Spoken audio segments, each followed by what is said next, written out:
kan bukan berita bohong. Indonesia kan fitnah itu kan hoax itu fitnah. Kalau di agama kita syariat itu kan makna fitnah itu bisa ujian termasuk hoax itu juga termasuk. Tapi hanya itu sebagian daripada makna fitnah. Fitnah itu bencana alam, peperangan, terus kemudian rusaknya agama ini, ada banyak aliran sing nyeleneh, terus kemudian bebendu, itu fitnah, itu fitnah. Nah, termasuk berita hoax terus gaduh, ini termasuk fitnah. Jadi ujian cobaan itu masuk kategori fitnah. Ujian cobaan kategori fitnah. Nah, saat ini kan dikelaturakan itu fitnah sing kaitannya pun muamalah akhlak ini dari konteks sisi bahasa Indonesia. Jadi asadum al fitnah itu asadum minal katoliko jadi artinya bahasa Indonesia berita bohong bisa daripada kemudian tidak, tapi lebih luas daripada itu. Tapi berita bohong itu termasuk daripada fitnah kan, ujian cobaan toh. Kalau fitnah berita bohong itu menjadi prasangka itu terus diugemi, akhirnya kan jadi kaya pemerintah Indonesia ini akhirnya terjadi paten-patenan toh. Sebenarnya memang salah ya. Anggota DPR sing di demo itu memang salah, tapi tidak boleh dihukum persekusi sedemikian rupa. Tapi kan karena hoax yang viral terus frekuensi ini kuat, akhirnya kan tekan seperti begini kan. Ada kekuatan besar. Nah, itu masalah politik. Tapi kalau tidak kan ketika dipolitisasi, ketika dipolitisir, akhirnya kan di sana prasangka diajukan belum genap. Nah, inilah yang namanya sedusta prasangka itu sebaik-baik dusta itu di sini kalau di muamalah. Nah, kemarin baru saya sampaikan berkaitan dengan akidah. Berkaitan dengan akidah, iman itu harus ada poin tasdiku, harus ada poin tentang yakinu. Iman itu tasdiku bil qalbi, iqrarul lisan, amal bil arkan. Tapi di sana mana ada pembenaran, ada keyakinan dalam bentuk yakin, tidak cukup yakin saja, tentunya. Keyakinan yang tidak dilandasi oleh dzan, katanya, maka itu adalah kesempurnaan iman. Sanajan dzan itu terus akan menghantui kita dalam rangka beriman terus, sehingga seberapa jauh dzan itu akan membatalkan iman itu bisa jadi. Ketika keraguan kita itu lebih besar daripada yakin kita, maka jadi kita termasuk orang yang tidak beriman, Keraguan kita tentang keberadaan Allah itu lebih besar daripada keyakinan tentang keberadaan Allah, nanti kita jadi ingkar kan, Sehingga zon antara iman dan zon ini terus berperang di dalam hati kita. Ketika iman ini lebih besar daripada zon, kita masih dikategorikan iman. Ketika zon itu lebih besar daripada iman dalam arti keyakinan, itu maka kita bisa jatuh kepada keingkaran, kufur lah istilahnya, jatuh ke kufuran. Kalau itu antara iman dan zon, konsep nih, apa yang saya sampaikannya adalah akidah. Ojo ditepaknya ning awake dhewe. Sekali-kali jangan ditepaknya hanya tinggung. Wah, kok saya iki melemah imanku kok ora buka tingkatkan ngoten mawon. Aja tinggo nuduh, wah aku berarti kafir ya. Aja, berarti kufur utawa nggo nepake wong liya. Wah, kok selera ini kayak wis keluar daripada Islam lah, ini jangan. Itu jangan. Sekali-kali jangan. Awake dhewe hati-hati aja nganti melakukan satu amaliyah sing wujude berkaitan dengan apa jenenge takfir, memvonis sebenarnya. Memvonis itu sekali-sekali jangan. Di dalam selanjutnya, kita kemarin sampun ya, ini saya ada sini kelatihnya, yaitu dari Abu Sa'id al-Khudri radhiyallahu anhu, sing kula waca wau saiki, wau pengulangi di mawon. Hindarilah duduk di tepi jalan. Sing sakniki nggih. Qala Rasulullah sallallahu alaihi wasallam, iyyakum julusu ala turuq. Iyyakum janganlah kalian sekalian wal julusu duduk-duduk, julusu itu duduk-duduk. Berarti di sini mestinya awake dhewe kongko-kongko, apa jenenge? Tetek, nongkrong tetek nggih. Tetek iki nggih.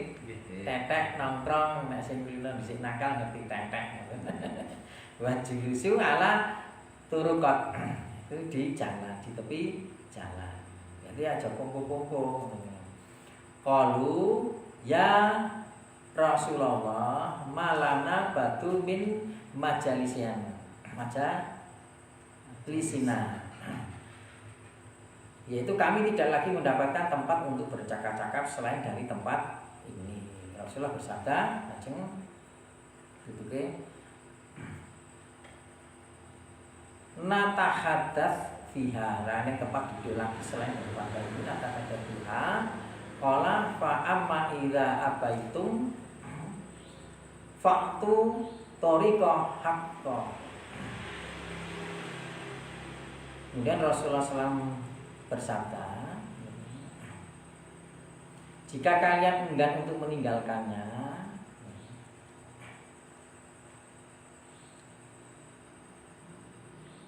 fa'ama idza abataitum, jika engkau enggan untuk meninggalkannya, maka bilah kepada jalan itu haknya.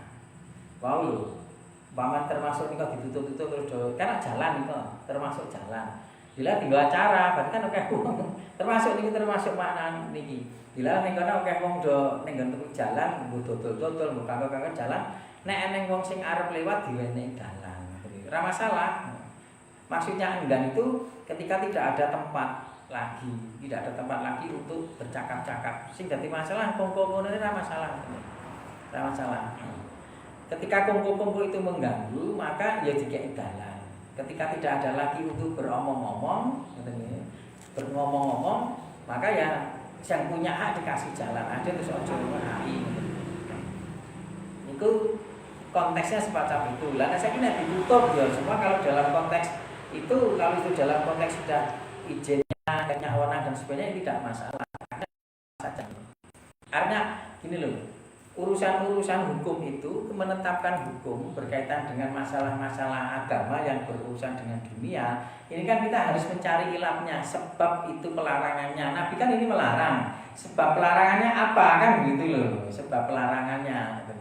Sebab kenapa kok Nabi melarang? Yang dilarang memang duduk-duduk, tapi kenapa Nabi melarang duduk-duduk? Nah, ketika sebabnya yang menyebabkan Nabi melarang duduk-duduk itu hilang, ya tidak ada larangan berkaitan dengan duduk-duduk. Maksudnya. Artinya ini ilatnya adalah mengganggu yang ada di jalan. Ilatnya adalah itu mengganggu ketertiban umum dan seterusnya. Ketika ini sudah dihilangkan ilatnya, ya nanti ini ditetapkan tidak jalan. Ini ditetapkan untuk tempat untuk sementara. Lewat apa? Lewat yang punya kewenangan. Apa dialihkan? Misalkan jalannya dialihkan minggok rono koyo tajing kan. Ini aneh lagi tajing. Ini tinggal kirono. Ini termasuk daripada makna ini. Karena ilangnya sudah hilangkan. Sehingga keharaman kita di duduk-duduk situ sudah tidak termasuk haram. Jadi wong-wong kayak acara ning ngono iki sudah tidak haram karena sudah dialihkan. Karena ilatnya, sebabnya pengharaman sudah tidak ada. Hanya saja nek kowe ora gelem, berilah haknya kepada mereka yang punya jalan, punya hak. Mereka bertanya, apakah haknya? Rasulullah bersabda, haknya adalah menundukkan pandangan, menyingkirkan rintangan, menjawab salam dan memerintahkan pada kebaikan, mencegah dan mungkar. Dalam konteks hadis ini adalah nek kowe kuwi mau ora ning nggon liya kecuali nggon kuwi sing dulu ngomong-ngomong, maka berikanlah hak kepada mereka, jalan dikasih, di jalan dikasih. Lah terus piye carane kowe kudu iso njaga pandangan. Nek dialihkan jalan ya acara bisa tarjih dialihkan wis ora masalah ya wis. Itu sudah bukan jalan lagi. Dalam konteks sementara, ilatnya sudah bukan jalan karena sudah orang lembaga atau pemerintah yang memberikan hak itu bukan jalan, sudah tidak jalan, itu sudah sah bahwa itu bukan jalan, itu kurang masalah. Kalau saya yakin itu tapi jalan. Kalau betul ini jadi jalan, akhirnya kan kita harus nyingkir menuju jalan. Ini caranya piye? Caranya kata Rasulullah. Terus bagaimana? Rasulullah kan begitu. Salah seorang sahabat berkata begini. Apakah haknya? Ya Rasulullah, haknya adalah ya kowe menjaga hal-hal yang berkaitan dengan maksiat, menundukkan pandangan, menyingkirkan rintangan, menjawab salam. Nek jenengan itu dalam hal itu duduk di jalan itu sudah melaksanakan iki wau berarti ilate ra eneng pisan, jenengan ra masalah. Jadi duduk-duduk di jalan, tepi jalan itu ra masalah hakikatnya. Ilatnya niku wau. Nek ora eneng liya, nek apike aja ning jalan. Akhirnya begini, hukum duduk-duduk di jalan, tepi jalan itu janjane makruh, ngoten lho. Apapun itu duduk di jalan kan tetap mengganggu. Ini nek ora eneng nggon liya, ya ora masalah. Di tepi jalan lho, Pak. Nek ngempel tidak termasuk tepi jalan. Ini di tepi jalan ya, singkat gitu kan gak bisa nih, wow, atau takjil gitu kan. Kalau itu memang tidak ada tempat lain selain di tepi, konteksnya di sini sudah berurutnya kan, ini kan orang neng goneng desa, neng desa ini kan sini kan akhirnya dulu neng dalam itu lihat ceritanya di sini ngoten. Maka nabi ojo dulu goneng kene, nah kan nabi itu. Neng nak kue raneng go, sing tok go lunggo, lah kue kudu ini niku lah. Nek pancen ki mau ora iso dialihkan jalane ya kuwi ya kowe menghilangkan maksiat, ilatnya ini. Kowe aja memandang ikhtilat sini, ikhtilat secara bebas dan hilangkan tangan terus amar ma'ruf nahi munkar. Artinya amar ma'ruf munkar itu jenenge wong kumpul-kumpul dan itu di tempat umum lalu lalang pasti kemungkinan banyak maksiat itu banyak. Ya dielek nek eneng sing hal-hal yang kemungkaran ya jadi berlakulah juga nahi munkar. Nek awake dhewe melaksanakan itu, maka hukum pelarangan jadi hilang. Ngono lho. Karena ilatnya sudah kita laksanakan. Kaya ngoten iki termasuk daripada akhlak yang mulia. Qatiyah berkata di dalam hadis ini terdapat keterangan bahwa hukum duduk-duduk di jalan makruh dan tidak pada derajat haram, karena sebenarnya jika mereka para sahabat memahami bahwa larangan tersebut bersifat haram, niscaya sahabat ini akan meninggalkan dari berduduk-duduk di tepi jalan. Hal ini dapat diketahui yang mereka sampaikan kepada Rasulullah tatkala melarang perbuatan asbab buruknya itu karena di rumah-rumah mereka sempit, tidak ada lagi untuk jagongan lah, untuk jagongan mereka jaga di jalan. Maka jika mereka kaum laki telah berkumpul, mereka pun segera meninggalkan rumah mereka karena sempit rumah itu. Kemudian mereka duduk di tepi jalan. Wallahu a'lam. Demikianlah apa yang diberikan oleh Ibnu Abu Jumrah berkaitan dengan larangan duduk-duduk di jalan. Sekali lagi nih, ini Pak, di Muhammadiyah itu di dalam ketika kita di Muhammadiyah itu sudah menisbatkan dan mendeklarasikan bahwa Muhammadiyah itu salah satu jamiah, artinya organisasi, komunitas, kelompok yang mana kelompok itu adalah amar ma'ruf nahi munkar. Di mana amar ma'ruf nahi munkarnya menyampaikan dakwah Islam. Dalam konteks ini adalah amar ma'ruf nahi munkar, menyampaikan risalah Islam lah. Menyampaikan risalah Islam itu hakikatnya bukan Islam, bukan Muhammadiyah itu Islam Muhammadiyah tidak, tetapi Muhammadiyah menyampaikan Islam itu mendasarkan kepada apa? Mendasarkan pada itulah yang bedanya Muhammadiyah dengan yang lainnya. Nah, eneng yang lainnya seperti Muhammadiyah ya alhamdulillah mengajak seperti ini gitu nih. Dari ini kalau pun atur ini tak ulangi. Pertanyaan ini tinggal memantapkan kita.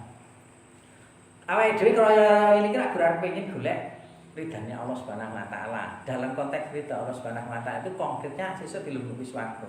Ngene Pak. Ade kaya ngeten iki lho, ciliake jalan dolan yo usane kono. Kan dolan yo sesuai dengan tuntunan Allah nyata tidak belajar. Ngeten saat ini gitu. Dan banyak jalan tidak hanya belajar. Artinya ketika kita mau masuk surga itu cukup kita mengucapkan kalimat la ilaha illallah Muhammadar Rasulullah. Secara konseptual sapa wong ngucape kalimat man qala la ilaha illallah wa asyhadu anna Muhammadan abduhu wa rasuluh, kan bener ya, iqami shalah wa itu zakat, terus kemudian wa sawmi ma'um wa maluhum yadkhulul jannah, kan dimasukkan surga, pasti dimasukkan dalam surga, kan bener ya. Jadi cukup syahadat nek berarti surga saja, kan pengen surga gitu. Tapi kenapa kita harus ditambah, tidak cukup hanya syahadat? Setelah syahadat kita konsekuensi untuk mengamalkan rukun Islam, yaitu apa? Syahadat, sholat, zakat, puasa, haji jika mampu, itu sudah mencukupi. Secara umum konsep, secara keyakinan kita sudah mencukupi untuk masuk surga dengan melaksanakan rukun Islam. Tetapi dalam konsep juga dalam menjalankan kesempurnaan rukun Islam itu kadang-kadang kita ada hambatan, gangguan, termasuk kita pasti salah, banyak dosa, maka perlu ada amalan penyempurnaan amal. Penyempurnaan amal itu maka kita harus nomor pemahaman nih, harus amar ma'ruf nahi munkar. Tidak cukup kita mengamalkan rukun Islam tok, rukun Islam syahadat, sholat, zakat itu cukup untuk masuk surga. Tetapi di dalam pemahaman Islam itu, untuk masuk surga itu ada kemungkinan tidak langsung masuk surga, masuk neraka. Ini kemungkinan kita tidak dapat ampunan. Ini tetap masuk surga nanti, gitu loh. Karena iman tadi, syahadat, sholat, zakat, puasa tadi, gitu loh, itu pasti masuk surga, gitu loh. Nah, agar kita tidak terjebak kepada sebuah amalan-amalan sing awake dhewe nanti tidak mendapatkan ampunan dan tidak maghfirah sehingga kita dimasukkan neraka, sidane yo ning surga, ini kan tidak mampu neraka kan. Sederhana gitu. Maka kita harus amar ma'ruf nahi munkar.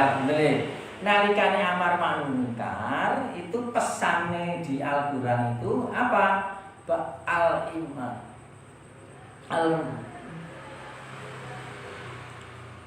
Al-mu'minina wal mu'minat ba'duhum awliya ba. Antara iman satu antara orang iman laki-laki dan orang iman perempuan, orang yang laki-laki dan orang mukmin, orang semua dalam rangka amar ma'ruf itu mesti harus ba'duhum awliya ba. Antara satu dengan yang lain harus bekerja sama. Bekerja sama niku wau pesane di surat Al-Imran, wal taku minkum umatin yaduna ilal khair. Janjane kerja sama iki ada serawungan sudah cukup. Baleni nek seserawungan itu batu ade dadi anggota masyarakat, eneng repot-repote masyarakat ade cancut, eneng apa-apa cukup itu sudah mencukupi. Amalan itu loh, amalan. Tapi agar awake dhewe iki mau lebih daripada ini sehingga kita akan mendapatkan maghfirah, maka apa? Wa taku minkum ummatin yadarina ilal khair ya'muruna bil ma'ruf ta'muruna bil ma'ruf wa tanhauna 'anil munkar wa ulaika humul muflihun. Agar kita beruntung. Untungnya apa? Dapat ampunan. Hendaklah ada sebagian apa? Amar ma'ruf sing sistem. Sehingga perintahnya dalam surat Al-Imran 104 itu adalah hendaklah ada sebagian orang kabeh. Nek gur seserangan itu marai mlebu surga, seserangan itu bagian dari amar ma'ruf, iya sudah cukup Pak. Lan nek ngomong kayak ngomong, aku ya amar ma'ruf, aku jagongan ya lelek, itu ya sudah mencukupi. Tetapi nilai perbuatan yang sing ngono kuwi durung mencukupi nominalnya kapan kalau nominal. Nominalnya belum bisa mencukupi kita untuk mendapatkan maghfirah Allah. Maka wal takum minkum. Nah, ketika ada sebagian orang sing wal takum minkum umatin yadina ilal khair itu Allah memberikan predikat kuntum khairu ummah. Nah, kuntum khairu ummah ukhrijat lin-nasi ta'muruna bil ma'ruf mau nyakuna ini tak nabi dan bijak yang mengeluarkan manusia. Syaratnya apa? Syaratnya tak muruna bil ma'ruf wa tanhauna 'anil munkar. Maknanya ada bagian daripada kudu beramar ma'ruf munkar sesempurna mungkin. Disitulah kemudian kita bermuhammadiyah. Ini bermuhammadiyah. Motivasinya semacam itu, niatnya semacam ini. Karena tuntunannya semacam ini. Kenapa Muhammadiyah kok mengajarkan kita bermuhammadiyah itu? Motivasinya ini, niatnya semacam ini. Karena ini pesan Muhammadiyah ketika beramar ma'ruf nahi munkar. Itu apa yang disampaikan itu adalah Al-Quran dan Sunnah.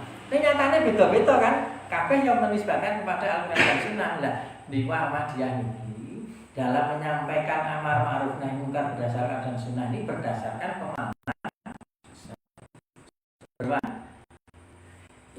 normatif dulu. Ojo melu ngaji liyane sih. Normatif itu maksudnya apa yang tertuang di dokumen-dokumen Muhammadiyah. Ngono lho. Tertuang di dokumen liyane ora tertuang di dokumen Muhammadiyah. Oh, ya ora organisasi rapi. Ya alhamdulillah Muhammadiyah ini organisasi rapi. Muhammadiyah mengajarkan ajarannya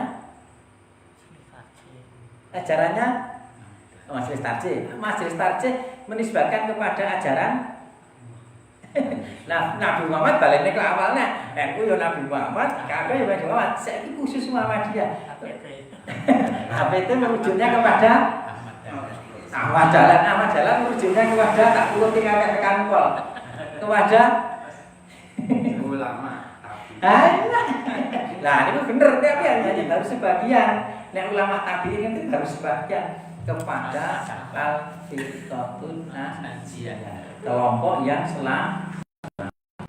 Kelompok selamat siapa? Yang pasti selamat ini siapa? Kelompok yang pasti selamat. Nabi awalnya, yang awal. Sahabat Nabi. Jadi kelompok yang selamat itu akan ada kelompok orang yang amar ma'ruf munkar mengajarkan Islam berdasarkan Al-Quran dan Sunnah. Ini dia bukan menyampaikan ajarannya kelompok yang menang, justru dia malah mengklaim kelompokku yang menang, kelompokku yang benar. Jadi dia mengajak supaya ini masuk kepada kelompok dia. Nah, ada orang mengajak kepada kelompok Muhammadiyah tidak, sanajan realnya bermuhammadiyah berkelompok, tapi hakikatnya kita ngajak. Jadi sekolah-sekolah kuwi pamane awake dhewe pikirane kaya sing iki mau nggih, kabeh dididik dadi Muhammadiyah kabeh. Nyatane kan tidak. Nyatane kita sekolah-sekolah dididik agar menjalankan Islam kan yang tadi. Wong-wong dan sudah menjalankan syariat Islam dengan ketakwaan, wong Muhammadiyah wis seneng ngono. Cukup iku sudah seneng ngene lho. Nah, ngene lho. Ora ayo melu Muhammadiyah, ayo memang kita keren kan ngene lho. Karena apa yang kita sampaikan orang yang kelompok yang Allah jamin masuk surga itu siapa? Al-firqatun najiyah salah. Ini loh. Jadi bombonge awake dhewe wa antum a'lana in kuntum mu'minin. Wa antum sesungguhnya engkau adalah orang yang tinggi. Wa antum a'la in kuntum jika engkau orang beriman. Awake dhewe orang yang beriman iki wau alhamdulillah awake dhewe menjadi seorang yang beriman dan bersyukur di Muhammadiyah. Di Muhammadiyah itu ngajarke Islam yang baik diajarkan al-firqatun najiyah, bukan al-firqatun najiyah Muhammadiyah. Tapi nek eneng wong sing menisbatkan pada al-firqatun najiyah, mudah-mudahan dia termasuk al-firqatun najiyah. Lah nek ora menisbatkan pada al-firqatun najiyah, wis menisbatkan wis ora, mosok berharap bahwa dia akan menjadi al-firqatun najiyah. Kalau ada sudah menisbatkan kepada al-firqatun najiyah, mudah-mudahan. Dan itu sebenarnya kepastian. Mudah-mudahan itulah karena kerendahan hati kita. Nah, al-firqatun najiyah itu sahabat. Jadi kan Pak, kita kan harus mencontoh Rasul. Rasul kan dalam bentuk konsep, dalam bentuk ajaran. Konkretnya siapa yang bisa menerapkan ajarannya Rasul? Yang sudah bisa menerapkan ajarannya Rasul? Sahabat Pak. Itu logikanya begitu. Nabi kan baru berpesan. Saya bisa menerangkan begitu, mau kudu ning ngene, nek ngene dadi ora haram, nek ngene makruh dan sebagainya, itu lewat mana? Sahabat. Jadi yang sudah bisa mempraktekkan dan sudah menjadi contoh dan itu diharapkan jadi contoh dan itu dijadikan rujukan, itu apa? Pesannya Al-Qur'an. Kenapa kita harus merujuk kepada beliau-beliau ini? Karena itu orang-orang yang sudah bisa mengamalkan dan disanjung oleh Allah. Kuntum khairu ummah niku nggih niki mau. Mulane awake dhewe men dadi kuntum khairu kudu kaya wong iki mau ngono lho. Yaitu sahabat. Itulah ajaran di Muhammadiyah niku wae. Nek kabeh selain Muhammadiyah wis ngene iki berarti dakwah Muhammadiyah berhasil. Sanajan ora kudu Muhammadiyah. Nek melu Muhammadiyah alhamdulillah wong sing diurusi ya akeh ya melu cababe apa. Eneng yatim piatu. Wah, akeh banget. Ayo bareng-bareng. Malah alhamdulillah nek Muhammadiyah wis ajarane ngene nek dilalah engko ora ajarane ngene. Padha bantu wong miskin. Padha nek dilalah ajarane ora kaya ngene. Padha nek ora ajarane merujuk kepada al-firqatun najiyah, Aku ngetawai dhewe. Dadi menurut pemahamane kelompoke, pemahamane yanine, fanatisme Habib. Ora kabeh Habib, kok ora disake to niku ngomong Habib, kok nek kon dicuke Habib ya isane ora kabeh Habib lho. Ora Habib, Muhammad Habib Abdullah ya nek kan ngene kancaku. Ora kabeh Habib. Sakit dipahami ya iki wong iki. Nah, katen nek kula enten atur. Wis ada to? Ngono. Kula nyuwun pangapunten, nggih Pak, nggih Pak. Assalamualaikum warahmatullahi wabarakatuh. Waalaikumsalam. Konsep sing baku niki kula balen-baleni terus lho. Nggih. Dadi PA-ne terus.